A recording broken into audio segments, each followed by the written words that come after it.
తండ్రి అయిన దేవుని నుండి ప్రభువైన యేసుక్రీస్తు నుండి కృపయు సమాధానమును మీకు కలుగునుగాక. ఆమేన్.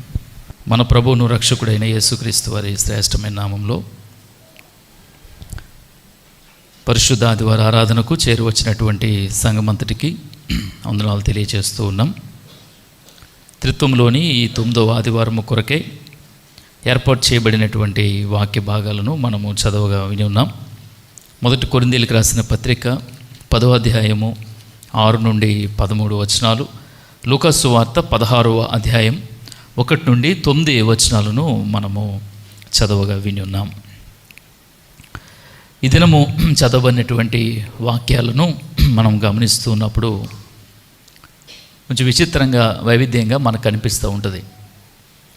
చాలా సందర్భాల్లో పెద్దలు చెప్పేటువంటి మాటలు ఏంటంటే, ఎక్కడి నుండైనా మనం మంచిని నేర్చుకోవాలనేటువంటి ఒక సామెత మనం చూస్తూ ఉంటాం. అంటే చెడులో నుండి కూడా మంచిని వెతకాలి, మంచిని చూడాలి అనేటువంటి మాటలు మనం తరచుగా వింటూ ఉంటాం. కాబట్టి దినం యేసు ప్రభు వారు ఒక చక్కటి ఉపమానాన్ని తెలియజేస్తూ ఉన్నారు. తెలియజేయబడినటువంటి ఉపమానంలో ఒక గృహ నిర్వాహకుడు ఉంటాడు. తనకు అప్పగించినటువంటి పనిలో అతను నమ్మకంగా ఉండడు. ఆ యొక్క ఆస్తిని అంతటిని కూడా అతను వ్యయపరుస్తుంటాడు వ్యర్థంగా. ఆ వార్త విన్నటువంటి ఆ కుటుంబ లేక గృహ యజమాని వచ్చి, ఇదిగో నీవు చేసినటువంటి పని ఏంటి, నీకు నమ్మకంగా నా గృహాన్ని అప్పగిస్తే నువ్వు దాన్ని వ్యయపరచో వ్యర్థంగా, కాబట్టి ఇదిగో నీ లెక్క నాకు అప్పచెప్పు అన్నప్పుడు ఈ గృహ నిర్వాహకుడికి ఒక ఆలోచన వస్తుంది. ఏంటంటే, అయ్యో ఇక నన్ను ఈ జాబ్ నుండి నన్ను టెర్మినేట్ చేయబోతున్నాడు, తీసివేయబోతున్నాడు, ఇక నేను బయట భిక్షమెత్తుకోలేను, బయట ఏ పని చేయలేను, ఎలా బ్రతకాలి అనేటువంటి ఒక ఆలోచన చేసి ఒక క్లవర్గా ఒక డెసిషన్ తీసుకుంటాడు. ఏంటంటే, ఇదిగో అయితే ఒక పని చేస్తాను, నేను అన్యాయంతో చాలా సంపాదించాను నా యజమాని నుండి, ఇది నాకు ఎలా ఉపయోగపడుతుంది. కాబట్టి ఒక ఆలోచన చేశాడు. ఏంటంటే, ఎవరెవరైతే ఆ యొక్క ఇంటి యజమానికి అచ్చున్నారో, అంటే అప్పు ఉన్నారో, వారందరినీ పిలిపించాడు. ఒక అతను వచ్చి, నీకు ఎంతయ్యా, నీకు ఎంత అప్పు ఉన్నావు అంటే 10 రూపాయలు అంటే అది నువ్వు 100 రూపాయలు రాసుకున్నాడు. ఇంకోటి వచ్చి నీకు 50 రూపాయలు అంటే నువ్వు 80 రూపాయలు రాసుకున్నాడు. నువ్వు వచ్చి 100 రూపాయలు 200 రాసుకున్నాడు. వీరందరికీ మేలు చేశాడు. ఏలోగా అంటే ఇతన్ని ఉద్యోగం నుండి తీసివేసే లోపు. అతని యొక్క ఉద్దేశం ఏంటంటే, ఇప్పుడు నేను అందరికీ ఎవరైతే అచ్చున్నారో, అప్పున్నారో వీరందరికీ నేను మేలు చేశాను కాబట్టి, ఒకవేళ ఇతను నన్ను ఉద్యోగం నుండి తీసేసిన నేను వెంటనే ఎవరి దగ్గరికి వెళ్ళొచ్చు అంటే వీళ్ళందరి దగ్గరికి వెళ్ళొచ్చు. వెళ్ళి నేను చెప్పొచ్చు కదా, నేను నీకు సహాయం చేశాను కాబట్టి నువ్వు కూడా నాకు సహాయం చేయి, నీకు మేలు చేశాను కాబట్టి నువ్వు కూడా నన్ను ఆదరించు. కాబట్టి ఈ యొక్క డబ్బుతో లేక నేను చేసినటువంటి ఈ పనిలో ఈ రీతిగా నేను కనుక ఈ పనులు చేస్తే వీరందరూ కూడా నాకు స్నేహితులు అవుతారు అనేటువంటి ఉద్దేశాన్ని అతను కనపరిచినట్టుగా చూస్తూ ఉన్నాం. కాబట్టి ప్రభు చివరిలో 9వ వచనంలో ఒక మాట అంటాడు. ఏంటంటే, అన్యాయపు సిరి వలన మీకు స్నేహితులను సంపాదించుకునుడి, ఎందుకనగా ఆ సిరి మిమ్మల్ని వదిలిపోనప్పుడు వారి నిత్యమైన నివాసముల్లో మిమ్మల్ని చేర్చుకుందరని మీతో చెప్తున్నాను. ఈ మాటలు చదువుతున్నప్పుడు మనకు కాస్త కన్ఫ్యూజ్ అవుతాం. ఏంటంటే, ఇదేంటి ప్రభు ఇలా చెప్తున్నాడు, అన్యాయపు సిరి ద్వారా స్నేహితులను సంపాదించుకోవడం అని ఏంటి అనేటువంటి ఆలోచన మనం కలుగుతూ ఉంటుంది. అయితే ఎప్పుడు కూడా వాక్యం చదివేటప్పుడు కాంటెక్స్ట్ ఇది చాలా ఇంపార్టెంట్. అంటే నేపథ్యం చాలా ప్రాముఖ్యమైనటువంటి పాత్రను సంతరించుకుంటుంది. ఇక్కడ యేసు ప్రభు వారు శిష్యులతోనే మాట్లాడుతున్నాడు కదండి. మొదటి వచనంలో ఏమని రాయబడి ఉంది అక్కడ, మరియు ఆయన తన శిష్యులతో ఇట్లా నేను శిష్యులతో మాట్లాడుతున్నాడు. అయితే యేసు ప్రభు వారు శిష్యులతో మాట్లాడుతున్నాడు, కానీ వినేవారికి గుంపు ఉంది. ఈ మాటలు శిష్యులతోనే చెప్తూ ఉన్నాడు, కానీ కొంతమంది వింటున్నారని యేసు ప్రభు వారికి తెలుసు కాబట్టి ఈ రీతిగా ఒక ఉపమానాన్ని ఆయన చెప్పాడు. మనం కూడా చూడండి, ప్రక్కవాడు వింటున్నాడని చెప్పి ఆమె కోపం ఉందనుకోండి, ఏదో మాటలు మాట్లాడుతుంటాం. అంటే వారు వింటారని నీకు తెలుసు. మీ అనుదిన జీవితాల్లో కూడా ఇది సహజంగా జరుగుతుంటుంది. నేరుగా వారిని తిట్టలేనప్పుడు ఏదో వంకతో మాటలు చెప్తూ ఉంటాను చూడండి, అలా అనమాట. ఇక్కడ యేసు ప్రభు వారు శిష్యులతోనే మాట్లాడుతున్నాడు, కానీ పరోక్షంగా మరొక గుంపుకు ఆయన ఈ సందేశాన్ని ఇస్తూ ఉన్నాడు. మనకి ఎక్కడ తెలుస్తుంది అని అంటే, మళ్ళీ 14వ వచనంలోకి చూడండి, ధనాపేక్ష గల పరిసయ్యులు ఈ మాటలన్నీ విని. కాబట్టి చూడండి, ఇప్పుడు ఎవరున్నారంటే అక్కడ వినేటువంటి వారిలో శిష్యులకి ఈ మాట చెప్తున్నాడు, కానీ ప్రక్కన ఒక గుంపు ఉంది. వారు ఎవరంట? పరిసయ్యులు. ఈ పరిసయ్యులు ఎలాంటి వారు అని అంటే, ధనాపేక్ష కలిగినటువంటి పరిసయ్యులు. అంటే ధనాన్ని ఆర్జించాలనేటువంటి ధనాశ కలిగినటువంటి పరిసయ్యులు. కాబట్టి వారు అప్పటికే ఈ పరిసయ్యులు చాలా రకాలుగా, చాలా రీతులుగా అన్యాయం చేసి, అక్రమం చేసి, ప్రజల్ని మతం పేరట వారిని బానిసలను చేసి, అనేక తప్పుడు బోధలు వారికి బోధించి, అనేక విషయాలు చెప్పి వారు ఏం చేశారంట, ధనాన్ని అక్యుములేట్ చేసుకున్నారు, ధనాన్ని ఆర్జించారు, సంపాదించేసుకున్నారు, ధనాన్ని కూడగట్టేసుకున్నారు. కాబట్టి ఇక్కడ ప్రభు వారికి ఇండైరెక్ట్గా ఈ ఉపమానాన్ని చెప్తున్నాడు. అంటే ఈ గృహ నిర్వాహకుడు ఎవడంటే, ఇదిగో ఇక్కడ ఉన్నటువంటి పరిసయ్యులే. వీరు ఏం చేశారు, ధనమంతటిని కూడా అన్యాయంగా సంపాదించారు. కాబట్టి ప్రభు వారికి పరోక్షంగా చెప్తున్న మాట అంటే, ఇప్పటి వరకు మీరు సంపాదించినటువంటి అన్యాయంగా, అక్రమంగా పోగు చేసుకున్నటువంటి ధనమంతటి ద్వారా మీరు చేయాల్సిన పని ఏంటంటే, అది మీకు అవసరమైన సమయంలో నిజంగా మీకు అక్కరకు రాదు. కాబట్టి దీని ద్వారా మీరు స్నేహితులను సంపాదించుకున్నప్పుడు, ఈ ధనం మీకు అక్కరకు రానప్పుడు, ఈ ధనం మీకు అవసరతలో ఉపయోగపడినప్పుడు మీకు ఈ స్నేహితులు ఉపయోగపడతారు. అంటే యేసుప్రభువు చెప్తున్న మాట ఏంటంటే, మీరు అక్రమంగా సంపాదించిన ధనముతో స్థిరమైనటువంటి, శాశ్వతమైనటువంటి స్నేహితుడిని, శాశ్వతమైనటువంటి గృహాన్ని, శాశ్వతమైనటువంటి నివాసాన్ని మీరేం చేయాలంట, సంపాదించుకోవాలి. అంటే దాని అర్థం ఏంటంటే, ప్రభు పరోక్షంగా పరిశీలికి చెప్తుంది ఏంటంటే, ఇదిగో మీరు అక్రమంగా సంపాదించిన అంతటిని కూడా తీసుకుని ఏం చేయాలంటే, మీరు దాన ధర్మాలు చేయండి, వీటిని మీరు పంచివ్వండి. వీటి ద్వారా దేవుని సన్నిధానంలో, దేవుని దగ్గర స్థిరమైనటువంటి నివాసాన్ని మీరు సంపాదించుకోండి. ఇది ప్రభు వారికి నేర్పిస్తున్నటువంటి పాఠం. మనం ఈ ఒక్క పై వచనాలే చదివి ప్రభు ఏంటి ఇలా చెప్తున్నాడు అని అనుకుంటూ ఉంటాం. ఇదేదో రాబిన్హుడ్ స్టోరీలో మనకు అనిపిస్తుంది. ఎలా అంటే, రాబిన్హుడ్ స్టోరీ అంటే ధనవంతుల దగ్గర దోచేసుకొని బేదలకు పంచిపెట్టి మంచి పేరు సంపాదించుకోవడం. ఇది అలాంటిది కాదు. ప్రభు చెప్తుంది ఏంటంటే, అప్పటికే మీరు ధనార్జన చేత అక్రమమైనటువంటి, అన్యాయమైనటువంటి సిరిని మీరు సంపాదించారు. మీరేం చేయాలంటే, దీని ద్వారా మీరేం చేయాలంట, దేవుని రాజ్యములో ఒక స్థిరమైనటువంటి నివాసాన్ని ఏర్పరచుకోవాలి. ఇది ప్రభు నేర్పిస్తున్నటువంటి పాఠం. మరి దీని నుండి మనం ఏం నేర్చుకోగలం? ఇక్కడ ఒక గృహ నిర్వాహకుడు మనకు కనిపిస్తూ ఉన్నాడు. గృహ నిర్వాహకుడు, గృహము అనేటువంటి పదం గ్రీక్లో ఒయికోస్ అనేటువంటి పదం నుండి వచ్చింది. అంటే హౌస్, ఒయికోస్ అనేటువంటి మాట. ఈ యొక్క గృహ నిర్వాహకుడు లేక స్టీవర్డ్షిప్ లేక స్టీవర్డ్ అనేటువంటి మాటను మనం చూస్తూ ఉంటాం. ఒయికోనోమోస్ అనేటువంటి పదం ఈ స్టీవర్డ్షిప్ అంటే. ఎందుకు ఈ మాట చెప్తున్నానంటే, ఈ ఒయికోస్ అనేటువంటి పదం నుండి 3 మాటలు తరచుగా మనం ఉపయోగించేటువంటి పదాల నుండి వచ్చాయి. ఈ పదం నుండి దాంట్లో ఒకటి ఏంటంటే ఐకోనోమియా, ఎకానమీ అనే పదాన్ని మనం చూస్తాం కదా. కాబట్టి ఈ ఎకానమీ అనేటువంటి పదం ఈ ఐకోనోమియా అనేటువంటి గ్రీక్ వర్డ్ నుండి పుట్టుకొచ్చిందిగా మనం చూస్తూ ఉంటాం. రెండవది ఐకోలోజియా, అంటే ఇకాలజీ మనకు తెలుసు కదా. చాలా పరిసర ప్రాంతాలు, వీటన్నిటిని గురించి మాట్లాడుకుంటూ ఉంటాం, వాటి గురించి చర్చిస్తూ ఉంటాం. మూడవది ఐకోమినే, అంటే యుకోమినిజం లేక ఎక్యుమినిజం అనేటువంటి పదం. అంటే సహవాసము, అందరూ ఒకటే అనేటువంటి భావం. ఎవరు ఏ వర్గానికి చెందినటువంటి వారు అయినప్పటికీ కూడా అందరూ కూడా ఒక సమూలంగా, ఒక స్థాయికి చెందినటువంటి వారే, యూనిటీని సూచించేటువంటి పదం. ఎందుకు ఈ మాటలు చెప్తున్నానంటే, ఈ గృహ నిర్వాహకత్వములో లేక ఈ స్టీవర్డ్షిప్లో ఒక వ్యక్తి తన జీవితంలో వీటన్నిటిని గూర్చినటువంటి పరిజ్ఞానం కలిగి ఉండాలి. ఉదాహరణ ఒకటి ఎకానమీ, ఎకాలజీ, ఎక్యుమినిజం. ఈ 3 విషయాలు కూడా ఒక వ్యక్తి స్పృహ కలిగి ఉండాలి. అంటే తనకు కలిగినటువంటి ఆర్థిక వనరులను గూర్చి, తనకు కలిగినటువంటి ప్రాకృతిక వనరులను గూర్చి, తనకు కలిగినటువంటి మానవ వనరుల గూర్చి, వీటిని గూర్చినటువంటి శ్రద్ధ, వీటిని గూర్చినటువంటి అవగాహన, వీటిని గూర్చినటువంటి పరిజ్ఞానం ఒక వ్యక్తి కలిగి ఉన్నప్పుడు తడు ఒక చక్కటి గృహ నిర్వాహకుడిగా ఉండగలడు అనేటువంటి ఉద్దేశము మనం ఇక్కడ చూస్తూ ఉన్నాం. సెజరియో అనేటువంటి ఒక లాటిన్ కవి అంటాడు, కల్చురా అనీమా అనేటువంటి పదాన్ని ఉపయోగించాడు. కల్చురా అనీమా. ఈ కల్చురా అనేటువంటి పదం నుండి కల్చర్ అనేటువంటి పదం వచ్చింది. దీని అర్థం ఏంటంటే, అనీమా అంటే సోల్, ఆత్మను కూర్చున్నటువంటి మాట్లాడుతూ ఉంటాడు. ఆయన అంటాడు ఏమనంటే, it's a concept originating from Cicero నుండి వచ్చినటువంటి ఈ పదంలో ఉన్నట్టు ఏంటంటే, it describes the cultivation and development of one's inner self. ఒక వ్యక్తి యొక్క ఆంతరంగిక వ్యక్తిత్వాన్ని, ఆంతరంగిక జీవితాన్ని అది అభివృద్ధి పరిచేటువంటి, దాన్ని కల్టివేట్ చేసేటువంటి, లేక అది చూడండి, పాడి పంటలు అవి ఏమవుతాయంటే వాటిని చక్కగా వాటిని పోషించినప్పుడు అవి చక్కటి ప్రతిఫలాలను ఇస్తాయి. కాబట్టి ఒక వ్యక్తి తన యొక్క ఆంతరంగిక జీవితాన్ని కల్టివేట్ చేసుకోవాలంట. అంటే వ్యవసాయం చేయాలి.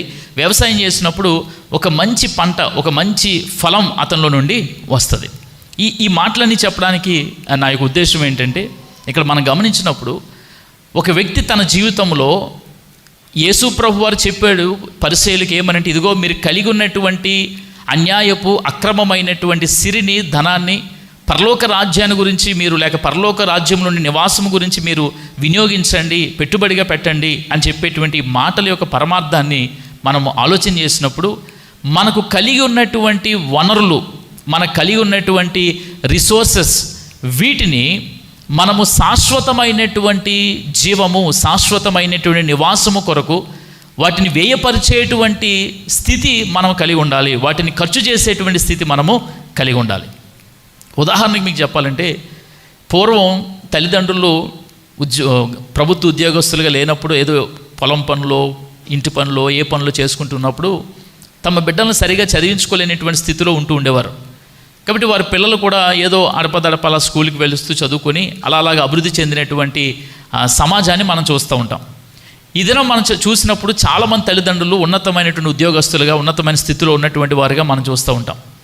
అయితే వారి పిల్లలు ఉంటారు కదా, వారు ఎంత ధనాన్ని ఖర్చు పెట్టి మంచి స్కూల్లో చదివించినా వీరు సరిగా చదవలేనటువంటి వారుగా ఉంటారు.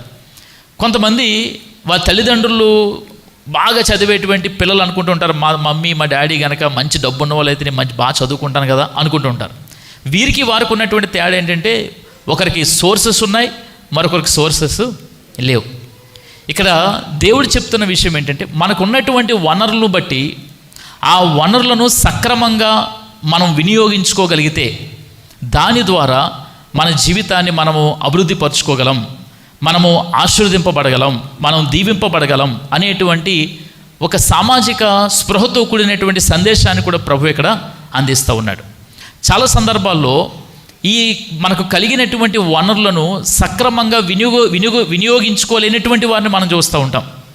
అది ధనమైనా, మనుషులైనా, మన చుట్టూ ఉన్నటువంటి ఆస్తిపాస్తులైనా, మనకు కలిగి ఉన్నటువంటి సిరి సంపదలైనా, ఏదైనా చివరికి మనకు ఉన్నటువంటి జ్ఞానమైనా, మనకున్న జ్ఞాపకశక్తి అయినా, మనకున్నటువంటి బలమైన, మనకున్నటువంటి అనేక రకాలైనటువంటి మానవ వనరులైన వీటిని సరిగా వినియోగించుకోలేనప్పుడు వాటి నుండి పొందేటువంటి ప్రతిఫలం ఏది మనకు ఉండదు. కాబట్టి ప్రభు ఇక్కడ ఇండైరెక్ట్గా, పరోక్షంగా సమాజ స్పృహతో కూడా కొన్ని మాటలు ఆయన చెప్తున్నాడు. ఏమనంటే, ఇదిగో మీకు కలిగి ఉన్నటువంటి వనరులను దేని కొరకు ఉపయోగించాలంటే, మీరు స్థిరమైనటువంటి నివాసము కొరకు మీరు వీటిని వినియోగించాలి. ఇది ఉద్దేశం.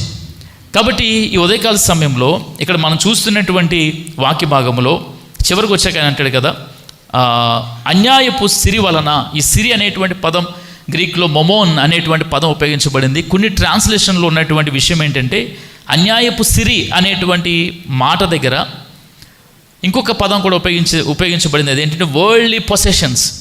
అంటే ఈ లౌకికమైనటువంటి, లోకానుసారమైనటువంటి సంపద కానీ, లోకానుసారమైనటువంటి వనరులు కానీ, లోకానుసారమైనటువంటి కలిమి కానీ, వీటి ద్వారా, అక్కడ ఆయన చెప్తున్నటువంటి మాట ఏంటంటే, వీటి ద్వారా మీరు స్నేహితులను సంపాదించుకునుడి. ఎందుకంటే ఆ సిరి మిమ్మను వదిలిపోనప్పుడు వారు నిత్యమైన నివాసములో మిమ్మను చేర్చుకుందురు, నిత్యమైన నివాసములో మిమ్మను చేర్చుకుందురు. కాబట్టి ఈ ఉదయకాల సమయంలో దేవుడు మనకిచ్చినటువంటి ఏదైనా, ఏ కలిమైనా, దేవుడు మనకిచ్చినటువంటి ఏ లాభమైనా, దేవుడు మనకిచ్చినటువంటి ఏ క్షేమమైనా, దేవుడు మనకిచ్చినటువంటి ఏ వనరులైనా, దీనిని మనము సక్రమంగా వినియోగించుకుంటున్నామా? ఒకటి. రెండు, వీటిని మనము మన యొక్క ఆత్మీయ జీవితాలను కట్టుకోవడానికి వినియోగించుకుంటున్నామా? కొన్ని మనకు భౌతికమైనటువంటి వనరులు ఉంటాయి, కొన్ని ఆత్మీయమైనటువంటి వనరులు ఉంటాయి. ఉదాహరణకి బైబిల్ ఉంది. ఇదేంటిది? ఇది ఒక సోర్స్. దేనికి అంటే, దేవుని యొక్క వాక్యాన్ని చదవడానికి, దేవుని యొక్క వాక్యంలో బాగా లోతుగా ఎదగడానికి. మరి ఈ సోర్స్ మనం ఉపయోగించుకుంటున్నామా? ఉపయోగించుకుంటున్నామా? చర్చ్ ఉంది, ఆరాధన ఉంది కదండి. ఈ ఆరాధన ఇట్స్ ఎ సోర్స్. అది ఒక వనరు. దేనికి వనరు అని అంటే, ఆ చర్చ్లో మనము ఫెలోషిప్గా గ్యాదర్ అవ్వడానికి, దేవుణ్ణి ఆరాధించడానికి, దేవుని యొక్క ఆ యొక్క భక్తి విషయంలో తన్మయం చెంది ఆత్మీయంగా పరిపక్వత చెందడానికి ఇది ఒక సోర్స్. దీన్ని మనం ఉపయోగించుకుంటున్నామా? ఏమండి, ఉపయోగించుకుంటున్నామా? ఇలా ఆత్మీయమైనటువంటి వనరులు చాలా ఉన్నాయి. వాటిని మనం వినియోగించుకుంటున్నామా అనేది ఒకసారి మనం పరిశీలించి చేసుకోవాలి. ఇక్కడ ఆలోచన చేయాల్సిన విషయం ఏంటంటే, దేవుడు మీకు మంచి సంపద ఇచ్చాడు, దేవుడు మంచి ఆశీర్వాదం ఇచ్చాడు, మంచి ధనాన్ని ఇచ్చాడు. ఈ ధనము ఇక్కడ అంటాడు ప్రభు ఏంటంటే, ఈ ధనాన్ని దేని కొరకు మీరు వెచ్చించాలంట? శాశ్వతమైనటువంటి నివాసము కొరకు వెచ్చించాలి. అంటే ఈ లోకములో మనకున్నటువంటి ధనమైన ఏ వనరులైనా శాశ్వతమైనవి కావు. వీటి ద్వారా ఏం చేయాలంట? నిత్య జీవార్థమైనటువంటి నివాసము, నిత్య జీవార్థమైనటువంటి శాశ్వతమైనటువంటి ఆ యొక్క ఆశీర్వాదాన్ని పొందుకోవడానికి వీటిని మనము వినియోగించుకోవాలి. వీటి కొరకు చాలా సందర్భాల్లో మనం చేసేటువంటి పొరపాటు ఏంటంటే, వీటి కొరకు దేవుణ్ణి ఉపయోగించుకుంటాం, వీటి కొరకు ఆత్మీయతను ఉపయోగించుకుంటాం, వీటి కొరకు మిగతా విషయాలను వినియోగించుకుంటాం. ఎలాగని అంటారామో కదా, ఇప్పుడు వాక్యం ఉంది, బైబిల్ ఉంది, ఇది దేని కొరకు ఉపయోగించుకోవాలి మనం అని అంటే చెప్పండి. దేని కొరకు? ఇంతకు మాట్లాడుకున్నాం కదా, స్పిరిచువల్గా ఆత్మీయంగా ఎదగడానికి. కాబట్టి ఈ బైబిల్లో మనం ఏం వెతుకుతాం తెలుసా? ఏం వెతుకుతాం సహజంగా? ఎక్కడ ఆశీర్వాదం ఉంది, ఎక్కడ మనకి మన పాపాలు చేసినా పోయేది ఎక్కడ ఉంది, మనం ఇక్కడ ధనం ఎక్కడ ఉంది, స్వస్థత ఎక్కడ ఉంది, ఇది వెతుకుతాం. ఎందులో నుండి? ఏంటి? బైబిల్లో నుండి. దీని నుండి అక్కడికి వెళ్ళాలంటే అక్కడ నుండి మనం ఏం చేస్తాం? దీన్ని వెతుకుతాం కదా. చర్చ్ ఉంది. చర్చ్ మనం దేని కొరకు అని అంటే, మనము స్పిరిచువల్గా ఆత్మీయంగా మనం ఎదగడానికి, ఒక సహవాసంలో ఎదగడానికి. ఈ చర్చ్లో మనం ఏం వెతుకుతాం? నాకు పేరుందా, నాకు ఘనత ఉందా, నన్ను అందరూ సత్కరిస్తున్నారా, నాకు పదవి ఉందా, నన్ను ముందుకు పిలుస్తున్నారా, దేనికోసం దేని వెతుకుతున్నాం మనం? దీనిని దేని కొరకు వినియోగించుకుంటామంట? ఏమండి, లౌకికమైన విషయాల కొరకు. మరి ఇన్ని చర్చెస్లో గొడవలు అల్లర్లు అన్నీ దేని కొరకు అనుకుంటున్నారు? ఆధిపత్యం, పెత్తనం, ఏమండి, పదవులు, హోదా, దీని కొరకే. దీన్ని ఉపయోగించుకొని ఎక్కడికి వెళ్ళమన్నాడు దేవుడు? దీన్ని ఉపయోగించుకొని, దీన్ని వినియోగించుకొని పరలోక రాజ్యంలోకి వెళ్ళమంటే, దాన్ని ఉపయోగించుకొని మనం ఏం చేస్తాం? ఇక్కడ నీ యొక్క ఆధిక్యత, నీ యొక్క హోదా, నీ యొక్క గొప్పతనం గురించి వీటిని ఉపయోగించుకుంటున్నాం. దేవుడు ఉన్నాడు.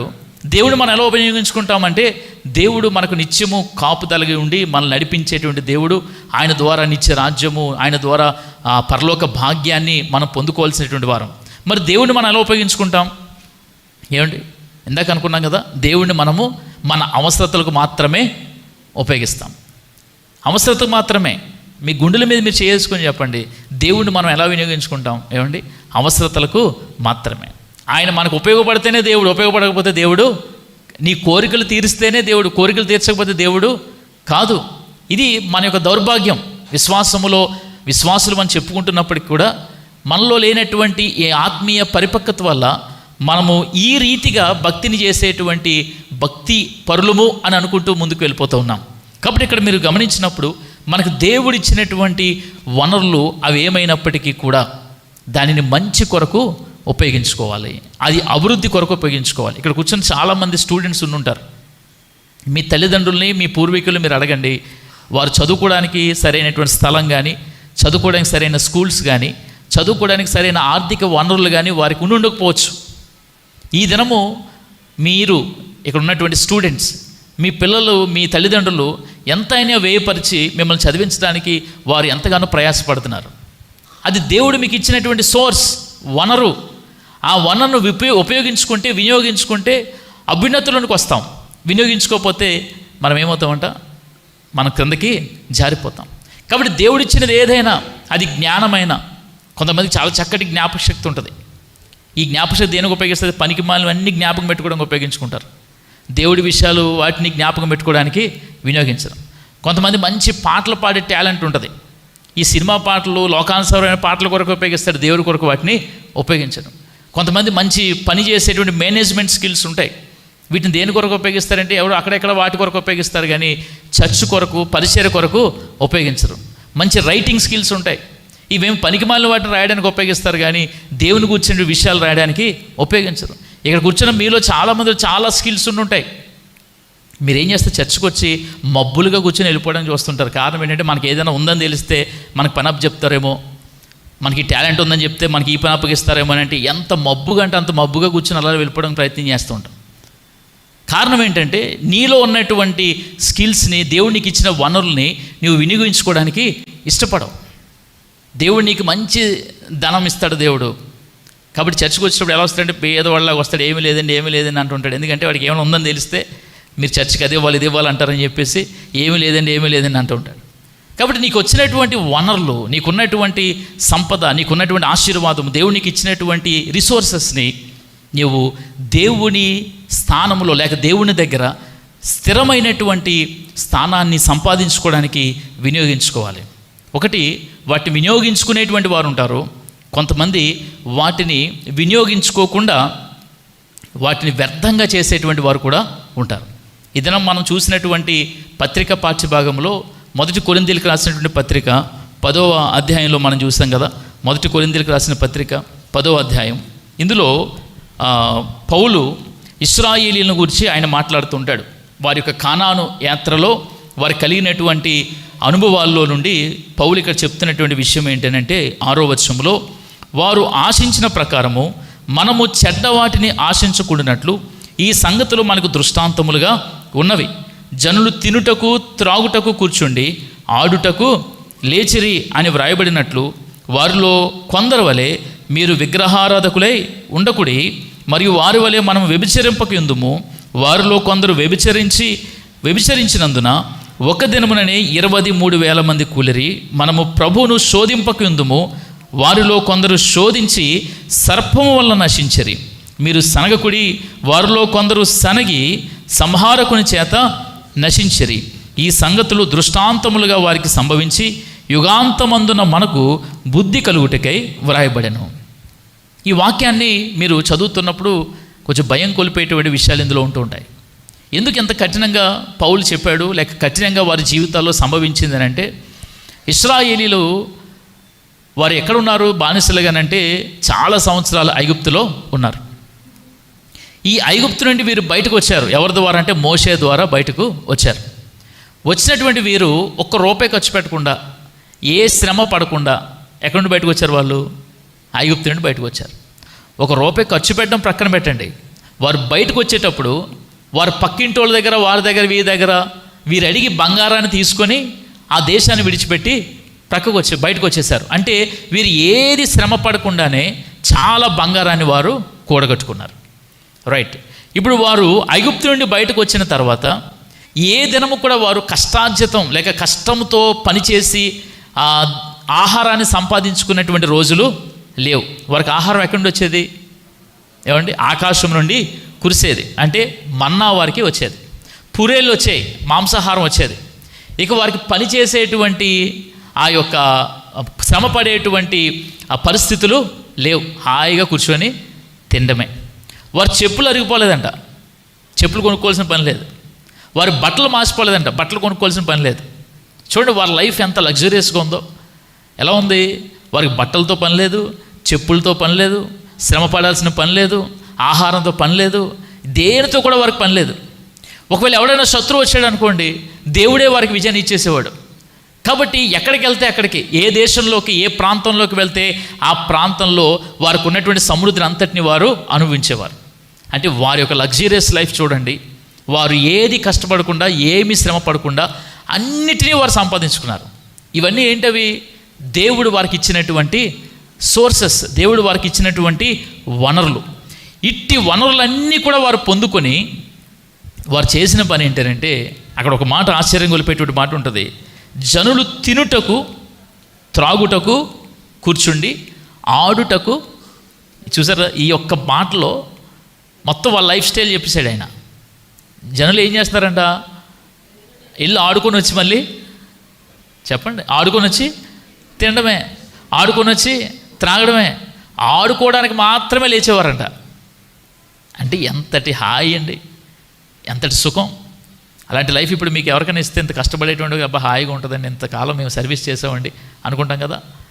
అటువంటి జీవన శైలి వారిది. అయితే ఈ వనరులు దేవుణ్ణి మహిమపరచడం కొరకు కానీ, దేవుణ్ణి స్తుతించడం కొరకు కానీ, దేవుణ్ణి గణపరచడం కొరకు కానీ, దేవుడు ఎంత గొప్పవాడని తమ జీవితాల ద్వారా చూపించడానికి కానీ ఉపయోగించకుండా దేనికి ఉపయోగించుకున్నారంటే వాళ్ళు అంటే సనగడం, దేవుడి మీద సనిగి, దేవుడు అన్నీ ఇస్తున్నా సరే ఇంకా ఆశించి, దేవుడు అన్నిటినీ సమకూరుస్తున్నా సరే దేవుడిని శోధించి, అక్కడ దేవుడు చేయొద్దన్నటువంటి పనులన్నీ కూడా చేసి మొత్తం వారి జీవితాన్ని వారు ఏం చేశారంట? నాశనం చేసుకున్నారు. దేవుడు వారికి ఇచ్చినటువంటి సోర్సెస్, వనరులు వారు ఉపయోగించుకోనందుకు వారు ఎలా నాశనమయ్యారో, ఎలా వారు అంతరించిపోయారో, ఎలాంటి శాపం వారి మీదకి వచ్చిందో దేవుడు ఇక్కడ చూపిస్తూ ఉన్నాడు, నేర్పిస్తూ ఉన్నాడు. అందుకనంటే అప్పుడు వారికి జరిగి దృష్టాంతాలుగా వారికి సంభవించిందంట. అవి మనకు దృష్టాంతాలుగా దేవుడు ఇచ్చాడండి, ఎగ్జాంపుల్గా దేవుడు ఇచ్చాడంట. కాబట్టి ఈ ఉదయకాల సమయంలో దేవుడు మనకిచ్చేటువంటి వనరులు, సోర్సెస్ ఏమైతే ఉన్నవో వాటిని సక్రమంగా వినియోగించుకోండి, అక్రమంగా కాదు. వాటిని వ్యర్థపరచుకోవద్దు. అది ధనము నుండి మొదలుకొని నీ జ్ఞానము వరకు ఏదేమైనప్పటికీ కూడా వాటిని సక్రమమైన రీతిలో వినియోగించుకున్నప్పుడే వాటి యొక్క మంచి ప్రతిఫలాన్ని మనము పొందుకుంటాం. చివరికి మన కుటుంబ బాంధవ్యాలైనప్పటికీ కూడా, మన వ్యక్తులతో ఉన్నటువంటి సంబంధాలైనప్పటికీ కూడా వాటిని మనం సక్రమంగా వినియోగించుకోకపోతే మన జీవితంలో వాటి యొక్క మంచి ప్రతిఫలాలను పొందుకోలేం. ఇక్కడ దేవుడు పరిసయ్యులతో మాట్లాడుతూ చెప్తున్న విషయం ఏంటంటే, మీకు కలిగినటువంటి సోర్సెస్ ద్వారా మీరేం చేయాలి? పరలోక రాజ్యములో స్థిరమైన నివాసాన్ని ఏర్పరచుకోండి. ఒకవేళ వారు అక్రమంగా సంపాదించి ఉండొచ్చు. ఈ దినం మీరు అనుకోవచ్చు, మేము చాలా కష్టపడుతున్నామండి, మేము ఉద్యోగం చేస్తున్నామండి, మేమేమి లంచాలు తీసుకోవట్లేదు, అన్యాయం చేయట్లేదు, మా కష్టార్జితంతోనే మేము సంపాదిస్తున్నాం. రైట్, చాలా మంచిది. ఆ కష్టార్జితంతో సంపాదించేటువంటి వనరులు కూడా దేవుడే మనకు ఇచ్చాడు. కాబట్టి దాని ద్వారా ఈ లోకంలో నీకు ఏది కలిగి ఉన్నప్పటికీ కూడా కలిగి ఉన్న దానితో దేవుణ్ణి మహిమపరచడం, కలిగి ఉన్న దానితో దేవుని సన్నిధానంలో స్థిరమైనటువంటి నివాసాన్ని ఏర్పరచుకోవడం, ఇది దేవుడు మనకి దాన్ని నేర్పిస్తూ ఉన్నాడు. కాబట్టి గృహ నిర్వాహకుడు అనే పదం మీకు జ్ఞాపకం చేశాను కదా, ఈ మాట నేను మీకు తెలియజేస్తాను. గృహము, ఓయికోస్ అనేటువంటి పదం, చాలా సందర్భాల్లో గృహం అంటే మనము కేవలము భౌతికమైనటువంటి 4 గోడలే చూస్తూ ఉంటాం. అయితే స్పిరిచువల్గా గృహము, గుడారము, నివాసము దేని సూచిస్తుందంటే ఒక వ్యక్తిని సూచిస్తూ ఉంది, ఒక వ్యక్తిని. కాబట్టి ఇక గృహ నిర్వాహకత్వం అని అంటే నీ దేహము, నీ గృహము, నీ ఇల్లు లేక నీ జీవితము, దీనిని నిర్వహించేటువంటి బాధ్యత, మేనేజ్ చేసేటువంటి బాధ్యత ఎవరికి ఇచ్చారు దేవుడు? ఎవరికి ఇచ్చారండి? పక్కోడుగా మనకే ఇచ్చారు. చిన్నపిల్లలు ఒక స్థాయి వరకు వారికి డ్రెస్సెస్ నుండి అన్నీ మమ్మీయే డాడీయే సెలెక్ట్ చేస్తారు. ఒక స్థాయికి వచ్చిన తర్వాత వాళ్ళు ఏమంటారంటే ఇంకా నువ్వు సెలెక్ట్ చేస్తున్నావు, నేను చేసుకోలేనేంటి అంటారా? అంటే తమ జీవితాన్ని, తమ స్టైల్ని, తమ యొక్క జీవన శైలిని తమకు తామే బిల్డ్ చేసుకుని మేనేజ్ చేసుకునేటువంటి సామర్థ్యం నాకు వచ్చింది అని చెప్తారు. కాబట్టి ఇక్కడ దేవుడు చెప్తున్న ఏంటంటే నీ గృహం, నీ ఇల్లు, నీ దేహము, నీ గుడారము, నీ జీవితము ఇప్పుడు ఎవరి చేతిలో ఉంది? సింపుల్గా ఎవరి చేతిలో? నీ జీవితం మన చేతిలో. దేవుడిచ్చినటువంటి జీవితాన్ని నిర్వహించాల్సినటువంటి బాధ్యత ఎవరి చేతిలో ఉంది? అది మన చేతిలో ఉంది. దీన్ని ఎలా నిర్వహించాలి అంటే సక్రమంగా నిర్వహించాలి. సక్రమంగా నిర్వహించాలంటే మరలా ఈ 3 మాటలు మనం జ్ఞాపకం చేసుకోవాలి. ఒకటి ఏంటంటే ఎకానమీ అంటే ఆర్థికమైనటువంటి వనరులను సక్రమంగా వినియోగించుకోవాలి. ఇది ఎలా అనంటే, ఒకటి నీ జీవితాన్ని బాగు చేసుకోవడం కొరకైతే, 2 దేవుడిచ్చిన నీ ఆర్థిక వనరులతో శాశ్వతమైనటువంటి ధనాన్ని నిత్య రాజ్యములో సంపాదించుకోవడానికి కూడా దీన్ని మనము ఉపయోగించుకోవచ్చు. కాబట్టి తక్కువ కూర్చుకున్నాడు తక్కువ కాలేదంట, ఎక్కువ కూర్చుకున్నాడికి ఎక్కువ కాలేదంట. కాబట్టి దేవుడు మనకి ఏదైతే అనుమతిస్తాడో దాన్ని మనం పొందుకుంటాం. మనం ఆశపడినంత మాత్రాన్ని ఎక్కువ మనం దేన్ని కూడా సాధించలేం. ఇక్కడ ఇశ్రాయేలు చేసిన పొరపాటు ఏంటంటే వారు ఆశించిరి. ఏం ఆశించారు? వారు కొన్నదానికంటే ఎక్కువ ఆశించారు. ఇక్కడ వీరు చేసిన పని ఏంటంటే వీరు అలా సంచారం చేస్తూ మోయాబు దేశం దగ్గరికి వచ్చారు కదండి. సంఖ్యాకాండం 25 మీరు ఇంటికి చదవండి. మోయాబు దేశం దగ్గరికి వచ్చారు. మోయాబు స్త్రీలు చాలా అందంగా ఉండేటువంటి స్త్రీలు. వీరేం చేశారంట? ఆ స్త్రీలు వివాహం చేసుకున్నారు, ఆ స్త్రీలతో పాపం చేశారు. పోనీ పాపం చేసిన అలా ఉన్నాడంటే అలా కూడా లేదు. ఏం చేశాడంటే వారి విగ్రహాలను వీరు ఆరాధించడము ప్రారంభించారు. ఒకే రోజు 23,000 మంది చచ్చిపోయారంట ఇశ్రాయేలీలు.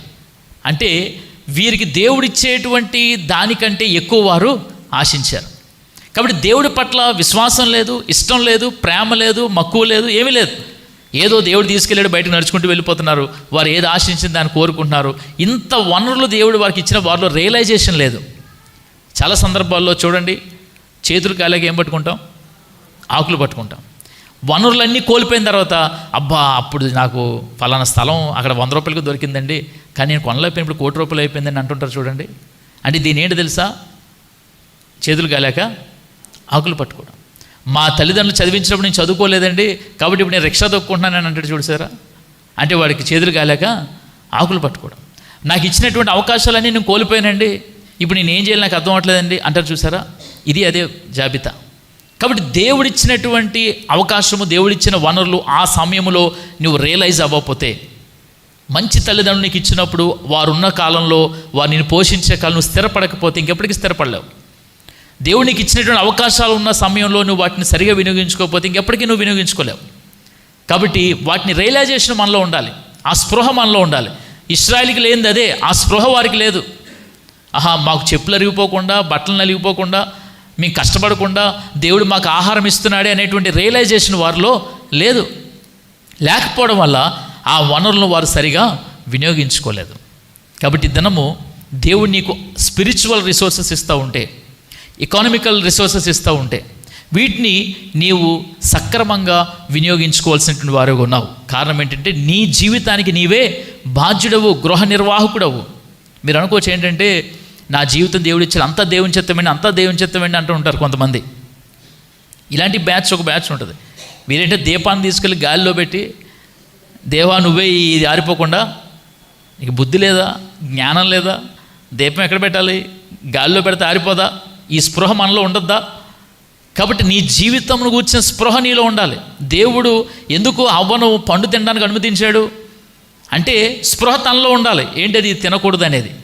దేవుడు మనల్ని రోబోలుగా క్రియేట్ చేయలేదు, దేవుడు మనల్ని మెషిన్స్గా క్రియేట్ చేయలేదు. దేవుడు మనల్ని ఎలా సృష్టించాడంట? స్వనిర్ణయం తీసుకునేటువంటి శక్తినిచ్చి సృష్టించాడు. నీ స్వనిర్ణయం తీసుకోవచ్చు. నీ సొంత ఆలోచన, సొంత ప్రక్రియ, సొంత ఉద్దేశాలు ఇవి మంచిగా ఉంటే నీ జీవితం మంచిగా ఉంటుంది. అందుకే దేవుడు 2 మార్గాలు పెట్టాడు. ఏంటది? ఒకటి జీవ మార్గము, రెండవది ఒకవేళ మన మిషన్లు అనుకోండి, దేవుడు ఏం చేస్తాడు? 2 మార్గాలు అక్కలు తీసుకొచ్చి డైరెక్ట్గా జీవ మార్గం నడిపించేస్తాడు. ఇరుకు మార్గము, విశాల మార్గం. మనం రోబోలు అనుకోండి, దేవుడు ఇరుకు మార్గం తీసుకుని వెళ్ళిపోతాడు. ఎక్కడికి పరలోక రాజ్యం? మాకు ఎంత శ్రమ ఎందుకు, ఎంత కష్టం ఎందుకు, బాధ ఎందుకు కదా. మనం పుట్టాం, మన మిషన్లమైతే, రోబోలమైతే దేవుడు పుట్టాక మనం చూసుకొని తీసుకెళ్ళి డైరెక్ట్గా తీసుకు ఎక్కడ పెట్టేయాలి? మనల్ని పరలోక రాజ్యంలో పెట్టేయాలి కదా. నువ్వు రక్షణ ఎందుకు, మారు మనసు ఎందుకు, పశ్చాత్తాపం ఎందుకు, నీకు వచ్చిన రియలైజేషన్ నీకు ఎందుకు, ఇవన్నీ ఎందుకు అని అంటే మానవుడిని దేవుడు స్వనిర్ణయం తీసుకునేటువంటి శక్తినిచ్చి నిర్మించాడు. కాబట్టి నీ గృహానికి నీవే బాధ్యుడవు, నీ జీవితానికి నీవే బాధ్యుడవు. కాబట్టి ఒకటి ఏంటంటే ఇక్కడ అంటాడు ఆయన ఎకానమీ, రెండవది ఎకాలజీ, నీ పర్యావరణం, ప్రకృతి, నీకు దేవుడిచ్చినటువంటి వనరులు. మీరు అనుకోవచ్చు ఏంటంటే చాలామంది ఈ ప్రకృతిని గురించినటువంటి అవగాహన చాలామందికి ఉండదు. ఈ భూమి, నీరు ఇవన్నీ కూడా ఎవరి కోసం అండి వర్షం పడదో అనుకుంటున్నాం కదా. పర్యావరణములో చాలా ప్రాముఖ్యమైన విషయం, దేవుని ఆత్మీయమైన విషయాలు అందులో ఉన్నాయి. ఒక ఉదాహరణ చెప్తాను. ఏంటంటే దేవుడు ఇశ్రాయేలుకి చెప్తూ చాలా సందర్భాలు చెప్పాను, మళ్ళా జ్ఞాపకం చేస్తున్నాను. మీరు 6 సంవత్సరాలు భూమిని దున్ని 7వ సంవత్సరం భూమిని మీరు విడిచిపెట్టండి. ఆ విడిచిపెట్టిన తర్వాత 6వ సంవత్సరం జరిగేది ఏంటంటే 2 సంవత్సరాల పంట 6వ సంవత్సరంలో మీకు వస్తుంది. కాబట్టి దీన్ని మీరు జాగ్రత్తగా ఖర్చు చేసుకొని 7వ సంవత్సరం రెస్ట్ ఇచ్చి మరలా ప్రారంభించండి భూమిని దున్నడం. ఎందుకు ఇమ్మన్నాడు ఆయన? ఏమండి, మరలా భూమి సారవంతమవుతుంది, భూమి సారవంతమవుతుంది. మనం కూడా 6 దినాలు కష్టపడి 7వ దినం మనకేంటి? Sunday rest. అది లేకపోతే మీరు మరలా మీ ఎనర్జీ లెవెల్స్ కానీ, మీకున్నటువంటి పరిస్థితులు, మీకున్న ఆరోగ్యం, శక్తి కొంచెం రెస్ట్ తీసుకోవడానికి, మరలా రెజ్యువేనేట్ అవ్వడానికి అవకాశం ఉంటుంది. కాబట్టి ఈ రెస్టింగ్ పీరియడ్ ఏదైతే ఉందో అది మనిషికి ఎంత అవసరమో భూమికి కూడా అవసరం. కాబట్టి 7వ సంవత్సరం రెస్ట్ భూమికి. అయితే ఇశ్రాయేలు మనలాంటి వాళ్ళే కదా, వాళ్ళు ఏం చేశారో తెలుసా? 6వ సంవత్సరం ఎన్ని పంటలు వస్తాయి? 2 పంటలు వస్తాయి, దాన్ని దాచేసుకున్నారు. 7వ సంవత్సరం కూడా ఏం చేశారో తెలుసా? భూమిని దున్నేశారు. అబ్బో 6వ సంవత్సరం 2 పంటలు వస్తే 7వ సంవత్సరం కూడా 2 పంటలు రావచ్చేమో అనేటువంటి బాధ్యత వారికి లేక 7వ సంవత్సరం కూడా భూమిని దున్నడం ప్రారంభించారు. అలా దున్ని ఇప్పుడు ఏమైందని అంటే, ఉదాహరణ చెప్తున్నాను, భూమి సారాన్ని కోల్పోయింది. కాబట్టి ప్రకృతి చాలా ప్రాముఖ్యం, పర్యావరణం చాలా ప్రాముఖ్యం. సోషల్ స్టడీస్లో ఉందండి, ఇది టీచర్స్ అందరూ ఉంటారు కదా, ఇది ఎకాలజీ స్టడీస్ ఉంటాయి కానీ పర్యావరణం దీని గురించినటువంటి. అప్పుడు మోరల్ స్టడీస్లో దీన్ని ఇంక్లూడ్ చేసేవారు, చెట్లు నాటడం వీటన్నిటిని గురించి. అయితే ఈ పర్యావరణం పట్ల శ్రద్ధ కలిగి ఉండడం కూడా భక్తిలో ఒక భాగమే. పాస్టర్ గారు ఇలా చెప్తున్నారు, భక్తి అంటే అస్తమాలు ముసుగేసుకుని ఇంట్లో కూర్చొని ప్రార్థన చేసేదే కాదు, సమాజానికి ఉపయోగపడేది కూడా భక్తే. ప్రకృతిని కాపాడాల్సినటువంటి బాధ్యత కలిగి ఉండడం కూడా భక్తే. సెయింట్ ఫ్రాన్సిస్ అని ఆయన, చాలా ఫ్రాన్సిస్కన్స్ అంటారు క్యాథలిక్ చర్చెస్లో, అదొక సెక్ట్, అదొక ఆర్డర్. ఈ సెయింట్ ఫ్రాన్సిస్ ఏం చేసేవారు అని అంటే, ఆయన పంట పొలాలు తిరుగుతూ, అడవుల్లో తిరుగుతూ చెట్లకు సువార్త ప్రకటించేవాడంట, పక్షులకు సువార్త ప్రకటించేవాడంట. ఈయన చెట్లకు సువార్త ప్రకటించినప్పుడు చెట్లు పరిమళించాయంట. నిజంగా పక్షులు ఈయన మాటలు వినడానికి, పాటలు వినడానికి ఒక దగ్గర గుమిగూడిపోయాయంట. మీరు తెలిస్తే దయామయుడు ఇప్పటికి కూడా చెట్లతో మాట్లాడుతుంటాడు. నిజం, చెట్లతో మాట్లాడతాడు ఆయన. దయామయుడు చెట్లు మొక్కలకి చూసుకుంటే బాగా పెరుగుతాయి. నాలంటాడు ఎవడో వెళ్ళి ఏది చేశాడు అనుకోండి, రెండో రోజు చచ్చిపోతాయి. అంటే అవినాభావ సంబంధం. నిజంగా లైఫ్ ఉంటుంది మొక్కల్లో, లైఫ్ ఉంటుంది చెట్లలో. కాబట్టి అవి మాట్లాడతాయి, వింటాయి. కాబట్టి మనం అనుకోవచ్చు ఏంటంటే ఇవేమీ కూడా మనకి సంబంధం లేదండి అనేది లేదు. కాబట్టి దయామయుడు ఎప్పుడు గమనిస్తుంటాడు, దగ్గరికి వెళ్తాడు, తోటకూరలు అవి వేసాడు కదా, వాటితో చెప్తుండేవాడు ఏవేవో మాటలు. అవి నిజంగా అలాగే చక్కగా రోజు చాలా త్వరగా అవి పైకి వస్తూ ఉండేవి, వ్యవసాయం పండుతూ ఉండేది. కాబట్టి మన పర్యావరణం, దేవుడిచ్చిన సోర్సెస్ కూడా మనము సక్రమంగా వినియోగించుకునేటువంటి వారిగా ఉండాలి. మూడోది అంటాడు అక్కడ ఎక్యూమినిజం అంటే సహోదర భావం. దేవుడు మనకి ఇచ్చినటువంటి మానవ వనరులు, నీ కుటుంబంలో, నీ స్నేహితుల్లో, నీ సంఘములో, నీ చుట్టుప్రక్కల ఈ మానవ వనరులు కూడా నువ్వు సరిగా వినియోగించుకున్నప్పుడు, అందుకే మీరు గమనించినప్పుడు యేసు ప్రభు వారి యొక్క బోధలో ఎక్కువ శాతం సహోదరత్వాన్ని గురించి ఉంటుంది, పొరుగు వారిని గురించినటువంటి విషయాలు ఉంటాయి, నీ తోటి సహోదరుల గురించినటువంటి విషయాలు ఉంటాయి. ఎందుకు వీటిని గురించి ప్రభు ఎక్కువ ప్రస్తావించాడనంటే, మానవ జీవితం అనేది, మన సోషల్ లైఫ్ అనేది మనతో ఒక్కరితో ఉండేది కాదు, ఇది అనేకులతో ముడిపడినటువంటి జీవితం. అలాగే క్రైస్తవ విశ్వాసం అనేది కూడా నువ్వు ఒక్కరే చేసుకునేది కాదు, ఇది చాలామందితో ముడిపడినటువంటి జీవితం. చూచుచున్నటువంటి నీ సహోదరు నువ్వు ప్రేమించినప్పుడు నీకు కనబడినటువంటి దేవుడిని నీవు చెప్పలేకపోతున్నారు ఎవరు ప్రేమించలేవు. నువ్వు చూస్తున్నటువంటి, కనబడుతున్నటువంటి నీ సహోదరు నువ్వు ద్వేషిస్తే కనబడినటువంటి దేవుడిని కూడా నీవు ప్రేమించలేవు. యోహాన్ అంటాడు కదా. అంటే భక్తి ఎందులో పరిమళిస్తుంది, ఎందులో కనబడుతుంది అంటే సహోదరత్వంలోనే కనిపిస్తుంది. ఇక్కడ ఏమంటాడని ఎక్యూమెనిజం, అందరూ ఒకటి అనేటువంటి భావన, ఇది చాలా ప్రాముఖ్యమైన విషయం.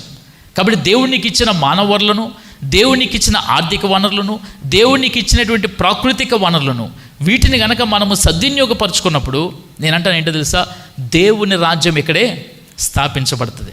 అందుకే ప్రభు ప్రార్థనలో మనం ప్రార్థన చేస్తాం, నీ రాజ్యము వచ్చునుగాక. ఎలా వస్తుందంటే, నీవు సరైనటువంటి దేవుడు ఇష్టపడేటువంటి గృహ నిర్వాహకుడిగా ఉన్నప్పుడు మాత్రమే. కాబట్టి రెండు రకాలుగా నేటి వాక్యాన్ని మనం ఆలోచన చేస్తున్నాం. ఒకటి, భౌతికంగా దేవుడు మనకిచ్చినటువంటి వనరులన్నింటినీ కూడా మంచిగా ఉపయోగించుకుంటే ఇహలోకములో భౌతికంగా కూడా మనము మంచి ఆశీర్వాదాన్ని పొందుకుంటాం. ఈ వనరులనే మనము ఆత్మీయమైనటువంటి సోర్సెస్ను కూడా మనము సక్రమంగా వినియోగించుకోగలిగితే దేవుని రాజ్యములో స్థిరమైనటువంటి నివాసము, స్థిరమైనటువంటి జీవాన్ని మనము పొందుకోగలం. దాన్ని వినియోగించుకోలేనటువంటి ఇశ్రాయేలీలు మార్గమధ్యలోనే నాశనం అయిపోయారు. దాన్ని గ్రహించలేనటువంటి వారు మార్గమధ్యలోనే రాలిపోయారు. కనాను వారు చేరలేకపోయారు. అన్ని సోర్సెస్ వారికి ఉన్నప్పటికీ కూడా నేటి దినము దేవుడు మంచి సోర్సెస్ ఇచ్చాడు. దేవుడు వాక్యాన్ని నేర్చుకోవడానికి, వినడానికి, పాటలు పాడడానికి, వాక్యం చెప్పడానికి, వాక్యాన్ని గ్రహించడానికి కదండి. మన టీవీల్లో, మొబైల్స్లో చాలా సందర్భాలు, చాలా విరివిగా దేవుని యొక్క వాక్యం మనకి ఇవ్వబడుతూ ఉంది. విరివిగా ధన సమృద్ధి దేవుడిస్తూ ఉన్నాడు, విరివిగా మంచి ఫలితాలను దేవుడిస్తూ ఉన్నాడు. వీటి ద్వారా దేవుని రాజ్యములో స్థిరమైనటువంటి స్థానాన్ని మనము సంపాదించుకోవాలి. అట్టి కృప దేవుడు మనందరికీ అనుగ్రహించునుగాక. ఆమేన్. సమస్త జ్ఞానముకు మించిన దేవుని సమాధానము యేసుక్రీస్తు వలన మీ హృదయములకును తలంపులకును కావలి ఉండును గాక. ఆమేన్.